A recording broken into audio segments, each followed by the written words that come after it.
Muito bem, meus amigos, hoje nós vamos falar sobre o useState e como ele funciona no React. Não vou enrolar muito nessa introdução, então já vamos começar aqui já direto no trem.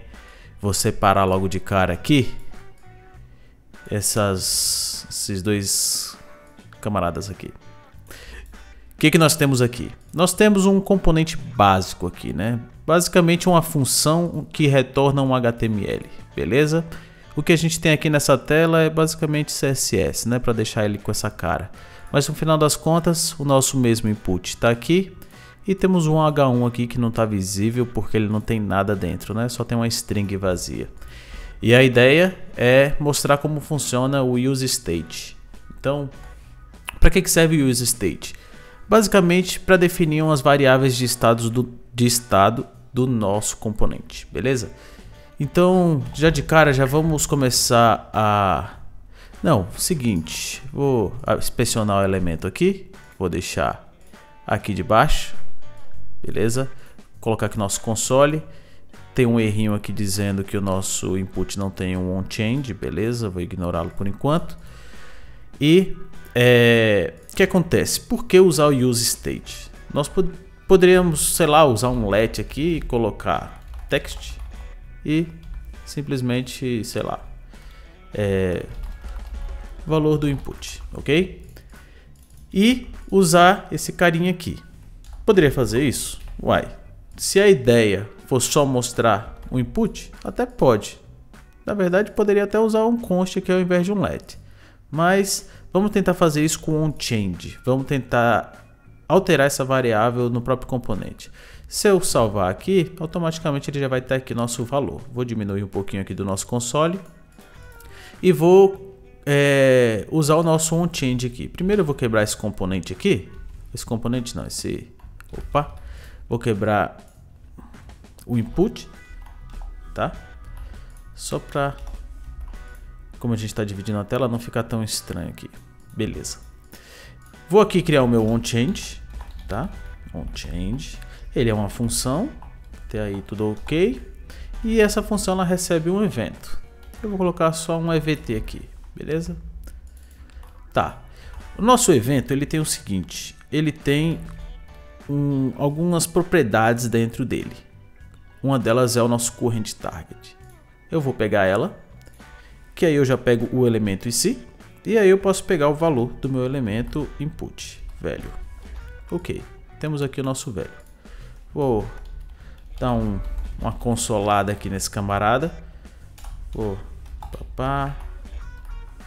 Beleza, tenho o seguinte aqui. A partir do momento que eu digitar aqui, ele vai me mostrar aqui no console aqui algumas informações. Vamos ver quais são elas. Salvei e vou colocar um A, por exemplo. Percebe que aqui no nosso input ele não alterou nada, mas aqui ele tem um A. Tá bem ruim de ver aqui. Agora melhorou. Aqui nós temos o valor do inputa, que foi o A que eu acabei de colocar. Ok, só que eu preciso atualizar esse estado aqui para que ele altere o meu valor do meu input. E se eu fizer isso daqui, vai adiantar? Vamos testar. Vamos aqui no text, vai ser igual ao valor do evento do que eu digitar aqui. Salvando e vou limpar aqui meu console também. Vou colocar um A aqui. Perceba que ele não faz nada, né? Por que ele não faz nada? Porque para a gente definir variáveis no nosso componente, a gente precisa usar os estados. Coisas que vão variando, a gente precisa usar os estados. Eu vou mostrar na prática o porquê que a gente precisa usar esse useState aqui.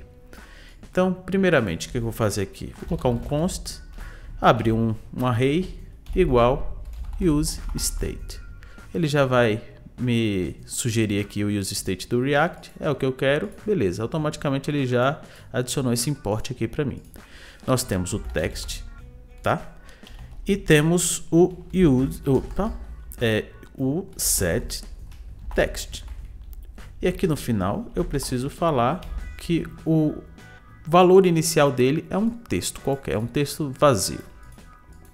Tudo bem até aqui. Aqui eu tenho a variável sim que eu vou usar. E aqui o que eu vou definir. Definição do meu text. Beleza? Então, isso aqui é basicamente eu vou usar para leitura. Então, tá aqui para leitura. E aqui no set text eu vou usar vou definir aqui com os novos valores, que conforme eu for digitando. Tá, mas que sintaxe estranha é essa aqui? Eu abro um array do nada. Isso aqui seria a mesma coisa que eu supor aqui. Vamos lá, state, beleza? Que eu tivesse o seguinte, o parâmetro 0 seria o meu text, ok? Const text. E o 1, o segundo elemento do meu array, ele seria o meu set, beleza? Isso aqui seria a mesma coisa de fazer isso aqui, tanto que se eu salvar e digitar aqui, perceba que ele já altera o meu estado, beleza? Mas para simplificar, usando o ES6, nós podemos usar a seguinte sintaxe, text e o set text. Beleza, salvando novamente, vamos aqui digitar qualquer coisa e percebe que ele também está digitando. Por que a gente usa o use state? Porque conforme eu vou alterando o estado de um componente específico, no caso do app, que ele envolve toda essa aplicaçãozinha aqui, ele sempre vai passar por esse componente. Ele sempre vai estar entrando e renderizando esse componente aqui. Então, vou colocar aqui um console log para a gente ver isso acontecendo na real. Vou colocar aqui um entrou no componente app, ok? E salvar. Percebe que ele está aqui em cima da função, né? Antigamente, quando a galera trabalhava com JavaScript, e eu me incluo nessa galera aí, a gente fazia alterações, por exemplo, esse código aqui poderia fazer alterações e aqui nem ser tocado. Neste caso aqui não, ele sempre vai entrar na função total dele. Vou salvar aqui vou limpar aqui o meu console e aqui já está salvo. Cada vez que eu digitar, percebe que ele está entrando aqui, ó. Ele entrou no meu componente, entrou no meu componente, entrou no meu componente. Se eu tivesse um let aqui com o velho 1, 2, 3, ele sempre iria entrar definindo o velho como 1, 2, 3 aqui. Então não iria fazer sentido a gente usar uma variável let, porque ele sempre iria entrar aqui e sempre iria definir essa variável. Por isso que a gente usa o use state. Use state é um dos hooks mais básicos que tem no React, que a gente usa.